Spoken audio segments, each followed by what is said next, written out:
ನಮಸ್ಕಾರ ವೀಕ್ಷಕರೇ, ಕನ್ನಡ ಫ್ಯಾಕ್ಟ್ ಚೆಕ್ಗೆ ಸ್ವಾಗತ. ಮಹಾತ್ಮ ಗಾಂಧಿಯವರ ಕುರಿತು ಹಲವಾರು ಸುಳ್ಳು ಸುದ್ದಿಗಳು ದಿನಂಪ್ರತಿ ಹರಿದಾಡ್ತಾ ಇರೋದನ್ನ ನಾವು ನೋಡಬಹುದಾಗಿದೆ. ಕೆಲವು ಕೋಮುವಾದಿ ಬಲಪಂಥೀಯರು ಗಾಂಧೀಜಿಯವರ ಇತಿಹಾಸವನ್ನ ತಿರುಚುವ ಉದ್ದೇಶದಿಂದ ಸುಳ್ಳು ಆರೋಪಗಳನ್ನ ಮಾಡ್ತಾ ಇರ್ತಾರೆ. ಪ್ರಸ್ತುತ ಗಾಂಧೀಜಿಯವರ ತಂದೆ ಕರಮ್ಚಂದ್ ಅವರು ಮುಸ್ಲಿಂ ಭೂಮಾಲೀಕರ ಅಡಿಯಲ್ಲಿ ಕೆಲಸವನ್ನ ಮಾಡ್ತಾ ಇದ್ದ ಸಂದರ್ಭದಲ್ಲಿ ಹಣ ಕದ್ದು 3 ವರ್ಷ ತಲೆಮರೆಸಿಕೊಂಡ್ರು.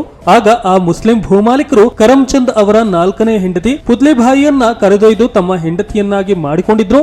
ಹಾಗಾಗಿ ಗಾಂಧೀಜಿ ಒಬ್ಬ ಮುಸ್ಲಿಂ ಆಗಿದ್ರು. ಹಾಗೆಯೇ ಭಗತ್ ಸಿಂಗ್ ಮತ್ತು ಇತರ ದೇಶಭಕ್ತರನ್ನ ಗಲ್ಲಿಗೇರಿಸಿದಾಗ ಗಾಂಧಿ ಅವರನ್ನು ಗಲ್ಲಿಗೇರಿಸಿದಂತೆ ಮನವಿಗೆ ಸಹಿ ಹಾಕಲು ನಿರಾಕರಿಸಿದ್ರು ಅಂತ ಪ್ರತಿಪಾದಿಸಿ ಸಂದೇಶವೊಂದು ಸಾಮಾಜಿಕ ಜಾಲತಾಣಗಳಲ್ಲಿ ಹರಿದಾಡ್ತಾ ಇದೆ.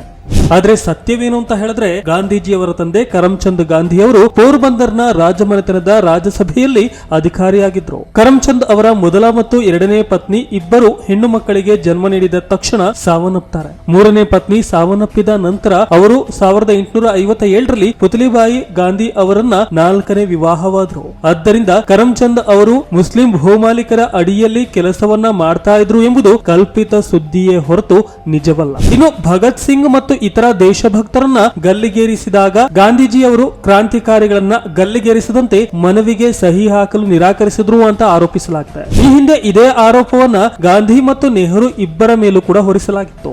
ಆದ್ರೆ ಗಾಂಧೀಜಿಯವರು ಭಗತ್ ಸಿಂಗ್ ಅವರ ಮರಣದಂಡನೆಯನ್ನ ರದ್ದುಪಡಿಸುವಂತೆ ಕೋರಿ ಅಂದಿನ ವೈಸ್ರಾಯ್ ಲಾರ್ಡ್ ಇರ್ವಿನ್ ಅವರಿಗೆ ಪತ್ರವನ್ನ ಬರೆದಿದ್ರು. ಆದ್ದರಿಂದ ಈ ವೈರಲ್ ಪೋಸ್ಟ್ ನಲ್ಲಿ ಗಾಂಧೀಜಿ ಮೇಲೆ ಮಾಡಿರುವ ಎಲ್ಲಾ ಆರೋಪಗಳು ಕಪೋಕಲ್ಪಿತವಾಗಿದ್ದು ಸುಳ್ಳಿನಿಂದ ಕೂಡಿದೆ. ಕನ್ನಡ ಫ್ಯಾಕ್ಟ್ ಚೆಕ್ ಸುಳ್ಳು ಸುದ್ದಿಗಳನ್ನ ಬಯಲುಗೊಳಿಸುವ ಪ್ರಯತ್ನವಾಗಿದೆ. ಯಾವುದೇ ಸಂದೇಶದ ಬಗ್ಗೆ ಸಂದೇಹ ಬಂದರೆ ನಮಗೆ ಕಳುಹಿಸಿ. Fact check ಪ್ರಕಟಿಸುತ್ತೇವೆ.